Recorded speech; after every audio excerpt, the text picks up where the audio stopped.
বন্ধুরা, তোমরা কেমন আছো? আশা করি তোমরা খুব ভালো আছো। আমিও খুব ভালো আছি। আজকে তোমাদের আমি মূলোর পাতুরি করে দেখাচ্ছি। এই মূলোর পাতুরি করার জন্য আমার কি কি লাগছে তোমরা দেখে নাও। আমি কিন্তু দেখো বন্ধুরা, মূলো নিয়ে নিয়েছি। আর পাতুরি করার জন্য সাদা সর্ষে আছে, কাঁচা লঙ্কা আছে, ধনেপাতা আছে, রসুন আছে, কালো জিরে আছে, পেঁয়াজ কুচিয়ে নিয়েছি। আমি কিন্তু একটা বড় পেঁয়াজ কুচিয়ে নিয়েছি। এবার কিভাবে করব তোমরা তো অবশ্যই দেখতে পাবে বন্ধুরা। আমি প্রথমে মূলোটা কিন্তু একটুখানি বেটে নেব, তারপরে আমি কিভাবে করছি তোমরা দেখতে হবে। আর মূলোটা বাটার পর কিন্তু আমি মশলা কি বাটবো, মূলোর পাতুরি করার জন্যে সর্ষে বাটবো, কাঁচা লঙ্কা, কালো জিরে আর রসুন আমি একসাথে বেটে নেব। তারপর কিন্তু আমি পাতুরিটা রেডি করব। চলো বন্ধুরা, মশলাটা বেটে নিই। বন্ধুরা দেখো, মূলোর পাতুরি করার জন্য আমি কি কি নিচ্ছি। আমি কালো জিরে নিয়ে নিয়েছি, আমি রসুন নিয়েছি, কাঁচা লঙ্কা দিয়ে দিলাম, আর এই যে সামান্য অল্প একটু সাদা সর্ষে নিয়ে নিয়েছি।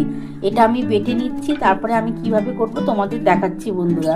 বন্ধুরা দেখো, আমার কিন্তু মশলাটা বাটা কমপ্লিট হয়ে গেছে মূলোর পাতুরি করার জন্য। তোমরা তো দেখেই নিয়েছো আমি কি কি মশলা দিয়েছি।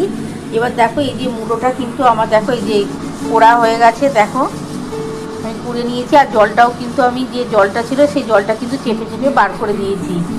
এদিকে দেখো বন্ধুরা, আমি কিন্তু কড়া বসিয়ে দিয়েছি। কড়ার মধ্যে কিন্তু আমার তেলটা গরম হচ্ছে। তেলটা গরম হলে আমি প্রথমে কিন্তু পেঁয়াজটা দিয়ে দেবো। আমি একটা পেঁয়াজ কুচিয়ে রেখেছি, সেই পেঁয়াজটা দিয়ে দেবো।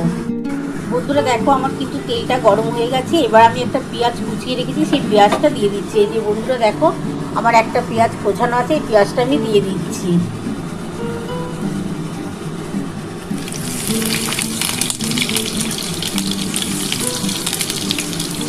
পেঁয়াজটার মধ্যে আমি সামান্য একটু নুন দিয়ে দেবো। আমি এর মধ্যে একটু সামান্য নুন দিয়ে দিচ্ছি বন্ধুরা। আমি 1 চামচের মতো নুন দিয়ে দিলাম। এবার এটা ভালো করে একটু ভাজা ভাজা হলে তার মধ্যে কিন্তু আমি মশলাটা দিয়ে দেবো। মশলাটা আমি একটুখানি কষিয়ে নেবো, তারপর কিন্তু আমি মূলোটা দেবো।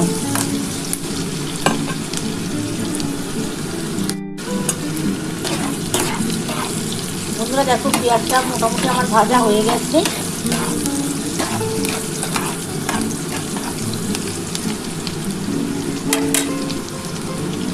এবার এই মশলাটা আমি দিয়ে দিচ্ছি। তোমরা তো দেখেই নিয়েছো আমি কি মশলা বেটেছি। এই মশলাটা আমি দিয়ে দিলাম। এবার এই মশলাটার সাথে একটুখানি পেঁয়াজটা নাড়াচাড়া করে একটুখানি যখন দেখবো ভাজা ভাজা হয়ে এসছে, তারপর আমি যে মূলোটা, এই যে মূলোটা আমার দেখো পোড়া আছে, এই মূলোটা কিন্তু আমি দিয়ে দেবো। বন্ধুরা দেখো, আমার কিন্তু মশলাটা কিন্তু মোটামুটি কষানো কমপ্লিট হয়ে গেছে। আগে তো পেঁয়াজটা দিয়েই